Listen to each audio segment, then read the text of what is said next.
Thanks for staying tuned. I'm Colin Abrams with this edition of the HGP Sportscast. Fruta Conquerors defeated Ansgrove United, and Western Tigers shamed Malrock in their hometown in the fourth doubleheader of the GFF Elite League held at the MSC Ground, Linden. The first game featured the Fruta Conquerors versus Ansgrove United. The Conquerors defeated Ansgrove 3-0. The game started off in quite an exciting style when number 8, Jermaine Junior, scored the first goal in just the second minute of the match, giving the Conquerors an impressive start. Ansgrove failed to answer the call in the first half. The game went 1-0 until halftime. After the halftime, number 10 Anthony Abrams of the Conquerors delivered the second goal and added to the already 1-0 score in the 79th minute. The game went into extra time, giving the Ansgrove squad a chance to make at least one to save their name, but they failed in this attempt. It got worse when number 11 Eon Allen sunk a goal past the Ansgrove goalkeeper to lay the Currents to rest and win the match.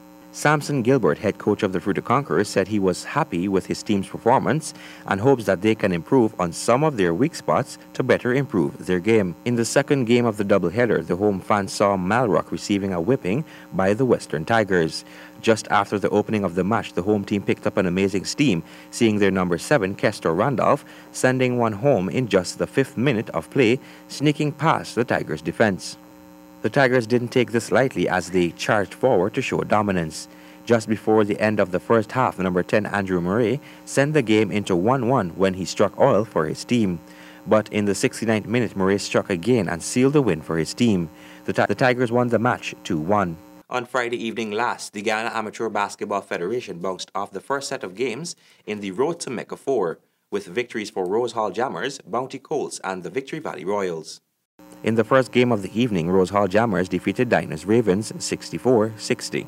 In the game between the defending champions Bounty Colts versus Half Mile Bulls, Colts came out with an impressive 94-point victory. In the first quarter, the Colts took control of the game with 24 points on the scoreboard, just 9 points above the Bulls. The second quarter ended in similar fashion, this time 8 points ahead of the Bulls. It seems that in the third quarter they picked up an amazing steam when they ended 27-13. The Colts ended the game 39 points ahead of the Bulls. The top scorer of the game was Jeffrey LaRose of the Half Mile Bulls. The final game of the night witnessed Linden's Victory Valley Royals ambush the Pleasance Guardians. In the first quarter, the Royals displayed exquisite skills when they ended with 20 points, just 5 ahead of the Guardians. The second quarter was not as successful as they would have liked. The Guardians, in an attempt to steal the game, ended the quarter on 24 points, 3 ahead of the Royals. The Royals decided not to allow the hostile takeover of the game to happen. They ended the third quarter on 16 points, 4 points ahead of the Guardians, and decided to end the fourth quarter in fine style with 25 points, 17 points ahead of the Guardians. And now for cricket news. The Ghana Jaguars reigned supreme as they continued their unbeaten streak against the Barbados Pride at the Providence National Stadium on Sunday in the Digicel 4-day tournament. Here's Stanford with more. The Barbados Pride opted to bat on the first day at Providence in overcast conditions. They managed 294 all out in 97.3 overs. Kimo Paul took 5 scalps and Keno George mustered up 3 of those wickets. In the Jaguars' first innings, it was openers Tanjalarang Chandrapal and Chandrapal Hebraj with a 115-run opening partnership that gave the Jaguars the advantage. At the close of play on the second day, it was also partnership by veteran Shivnarang Chandrapal and Godish Moti, 46, that helped the Jaguars to post a 314 on day 3 with just a slight lead of 20 runs. Barbados' second innings reply was nothing but disappointing. They only managed 197 all out in 55.4 overs, with Jonathan Carter the only batsman with a decent double-figure score of 53 runs. Once again, it was Kimo Paul and Keno Joseph who damaged the visitors. Paul and Joseph took 4 wickets each, leaving the Jaguars with 182 runs to win on the final day. The Jaguars' second innings was nothing but dominance, as Little Tiger Tanjalarang Chandrapal managed another half-century to see the Jaguars home for the loss of 2 wickets. For the HGP Sportscast, I'm Stanford Howard. Thank you, Stanford. Cricket West Indies announced today the schedule for the International Home Series between Windies and Sri Lanka next year. The Windies will face the Sri Lankans next June in 3 tests in Trinidad, Barbados, and St. Lucia. Sri Lanka have previously played tests at the Queen's Park Oval in Trinidad and the Darren Sammy Cricket Ground in St. Lucia, but this will be the first time they will play a test at the iconic Kensington Oval in Barbados. The schedule of matches will be displayed on your screen.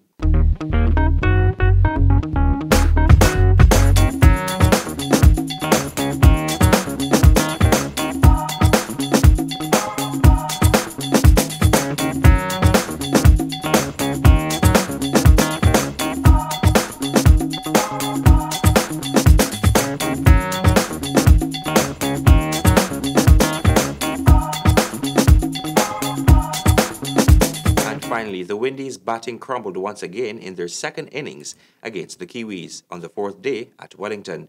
Here's Stanford with more. The Kiwis sent the Windies in to bat on the first day. The Windies faltered on a pitch that offered no swing, but the bounce seemed to bother the men from the Caribbean. They were all out for a disappointing first innings score of 134 runs in 45.5 overs on day one. In the Kiwis' reply, they made a mammoth total of 520 for 9 declared, with 2 of the batsmen getting into triple figures. With the Windies trailing by 375, started off their second innings a little better. The top 3 batsmen produced 197 runs, and it seemed that they were holding on after the loss of 4 wickets for 257 runs.